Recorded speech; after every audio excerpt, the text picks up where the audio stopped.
juga sejarah politik kita tuh jangan mengangkat aja gak sih apa yang lebih menarik gitu.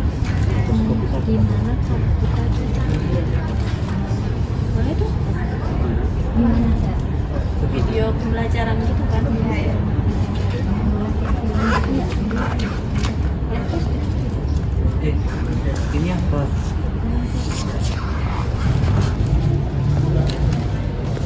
Ini surat dari tahun 1998. Wah, itu tahun jatuhnya Soeharto. Di balik lembaran tua, sebuah kisah tentang kekuasaan, pembangunan, dan keberanian mahasiswa terungkap.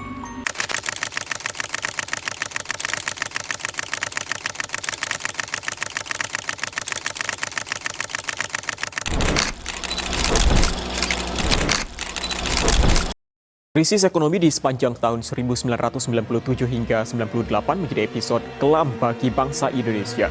Nilai rupiah terjun bebas, harga kebutuhan pokok meroket, sejumlah industri dan perusahaan gulung tikar.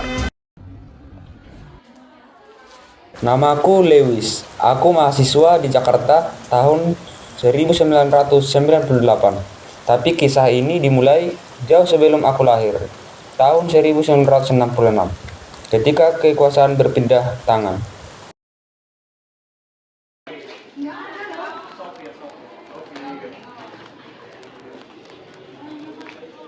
Setelah peristiwa G30 SPKI, Indonesia kacau, politik tidak stabil, ekonomi hancur, dan masyarakat kehilangan kepercayaan. Dalam situasi itulah muncul sosok Jenderal Soeharto dengan surat perintah 11 Maret Super Semar. Ia mengambil alih kekuasaan Presiden Soekarno.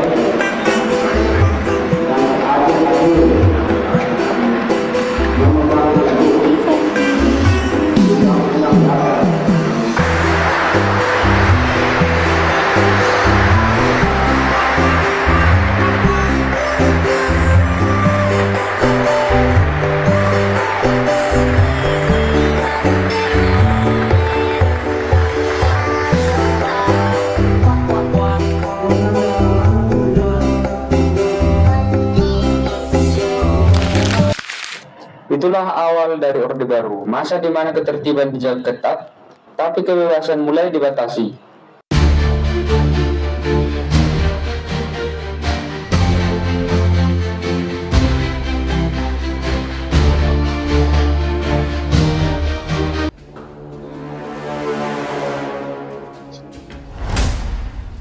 Setelah Soeharto memegang kendali, militer tidak hanya menjaga keamanan, mereka juga mengatur pemerintahan, kampus, hingga kehidupan sosial.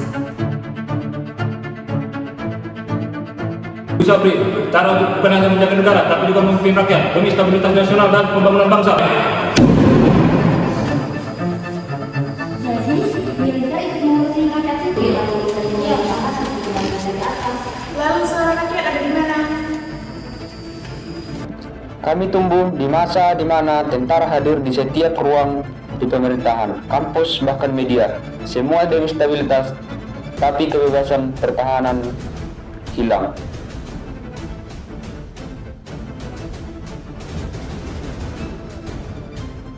Kekuatan yang dimaksudkan untuk menjaga rakyat perlahan berubah menjadi alat kontrol. Di sanalah politik Orde Baru mulai tumbuh, kuat tapi tertutup. Selama lebih dari 2 dekade, Indonesia tampak stabil.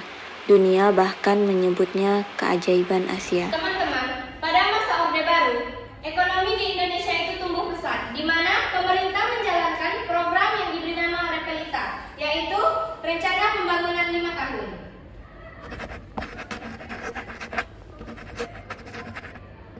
Kita berhasil swasembada beras, membuka lapangan pekerjaan, serta membangun infrastruktur yang banyak.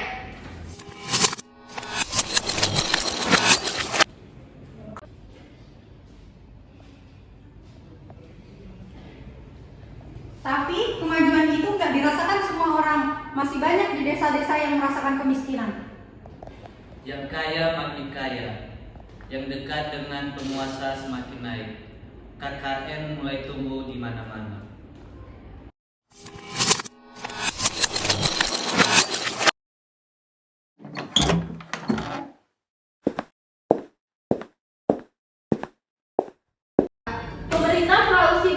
pembangunan ekonomi, tapi lupa dengan keadilan sosial.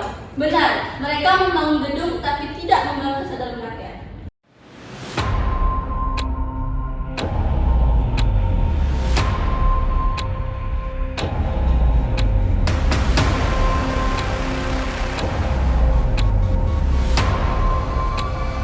Kalau rakyat tidak boleh bicara, lalu pembangunan untuk siapa? Pembangunan memang membuat negeri kami tampak kuat, tapi kekuatan itu rapuh karena berdiri di atas ketimpangan dan ketakutan. Stabilitas ekonomi tanpa kebebasan adalah topeng dari kekuasaan. Di balik gedung megah, suara rakyat terkubur.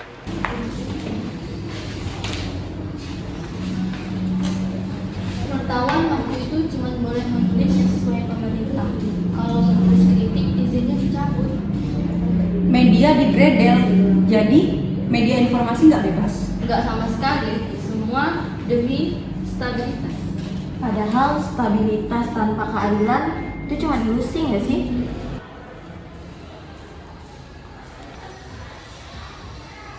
Inilah yang terjadi pada masa itu, semua dibungkam atas nama stabilitas.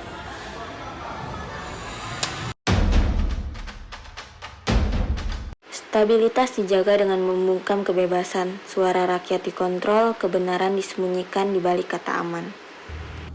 Kami belajar menulis di antara garis yang boleh dan tidak boleh di masa Orde Baru. Pena bisa lebih berbahaya dari senjata, tapi kami tetap menulis karena diam adalah bentuk kepatuhan.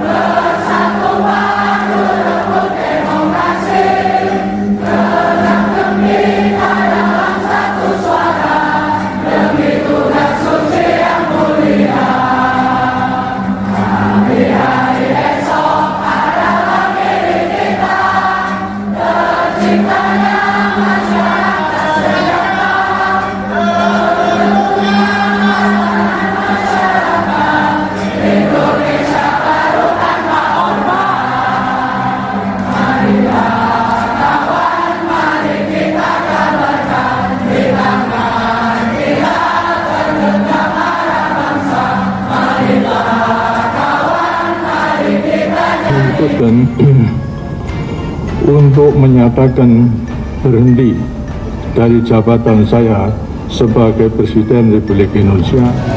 Mereka seumuran seperti kita, tetapi mereka berani melawan sistem.